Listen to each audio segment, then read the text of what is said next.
देखा जाए तो 2-3 दशक से जिस तरह चाइना ने अपनी आर्मी का विस्तार किया, अपनी टेक्नोलॉजी का विस्तार किया, अपनी इंटेलिजेंसी का इस तरह विस्तार किया कि देखा जाए तो पूरे विश्व में ये अफवाहें फैलाई जा रही हैं, ये बातें कही जा रही हैं कि ये तो आने वाले समय में अमेरिका तक को ओवरटेक कर देगा। और ऐसा होगा भी, क्योंकि उसके पास काफ़ी बड़ी मात्रा में हर संसाधन उपलब्ध हैं। बहुत कुछ चला इस वक्त जियो पॉलिटिक्स में। आइए जानते हैं क्या है पूरा मामला और किस बात को लेकर चाइना के राष्ट्रपति ने एक बयान दे डाला, और जानते हैं किस बात को लेकर ताइवान के राष्ट्रपति ने एक बयान दे डाला और उसमें चीन के राष्ट्रपति के विरोध में एक बात कही गई है। बहुत कुछ चला इस वक्त जियो पॉलिटिक्स में, आइए जानते हैं। देखो, चीन का विस्तार विश्व के लिए खतरा, चेतावनी देते हुए ताइवान के राष्ट्रपति बोले, हम झुकेंगे नहीं। जिनपिंग जितनी भी कोशिश कर लें, हम झुकने वालों में से नहीं हैं, चाहे जिनपिंग को रूस का समर्थन ही क्यों ना मिला हो।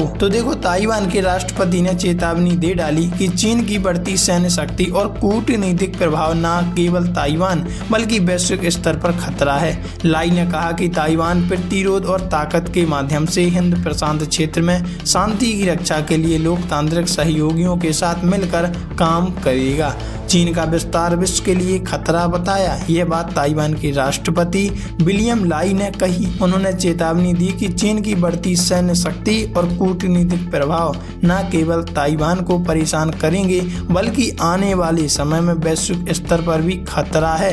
लाई ने कहा कि ताइवान प्रतिरोध और ताकत के माध्यम से हिंद प्रशांत क्षेत्र में शांति की रक्षा के लिए लोकतांत्रिक सहयोगियों के साथ मिलकर काम करेगा। ताइपे टाइम्स के अनुसार लाई ने कहा कि बीजिंग जानबूझकर वैश्विक व्यवस्था को बदलने की कोशिश कर रहा है। उन्होंने बेल्ट एंड रोड पहल, एशिया इंफ्रास्ट्रक्चर इन्वेस्टमेंट बैंक और यूएन के अंतर्राष्ट्रीयकरण के प्रयासों का जिक्र करते हुए कहा कि यह लोकतांत्रिक देशों द्वारा संचालित नियम आधारित व्यवस्था को बदलने की रणनीति का हिस्सा है। उन्होंने चेतावनी दी कि ताइवान के आसपास सैन्य अभ्यास, रूस के साथ और प्रथम द्वीप श्रृंखला से आगे तैनाती जैसी चीन की बढ़ती सैन्य गतिविधियां उसकी महत्वाकांक्षाओं को दर्शाती हैं, जो ताइवान से कहीं आगे तक फैली हैं। लाई ने कहा कि अगर ताइवान को चीन के सामने आत्मसमर्पण करना पड़ा तो ये उसके विस्तार को और बढ़ा देगा। उन्होंने जोर देकर कहा कि ताइवान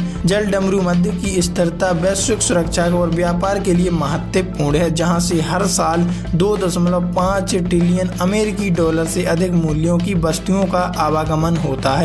ताइपे टाइम्स की अनुसार लाई ने वैश्विक आपूर्ति श्रृंखलाओं और विशेष रूप से सेमीकंडक्टर, आईसीटी और इलेक्ट्रॉनिक उपकरणों में ताइवान के महत्व को रेखांकित किया और इस बात पर भी जोर दिया कि द्वीप अंतर्राष्ट्रीय समुदाय पर निर्भर होने के बजाय उसका अभिन्न हिस्सा है। उन्होंने चीन से बातचीत अपनाने, ताइवान की संप्रभुता का सम्मान करने, टकराव से बचने का आग्रह किया। इस दौरान उन्होंने यह भी स्पष्ट किया कि बीजिंग की मांगों के सामने झुककर शांति नहीं स्थापित की जा सकती और उसे बढ़ावा मिल सकता, और वह फिर सोचेगा कि हमारा तो दबदबा हर जगह है। लाई ने अगले साल ताइवान के रक्षा खर्च को जीडीपी के 3.32% तक बढ़ाने और 2030 तक इसे 5% तक ले जाने की योजना की घोषणा की।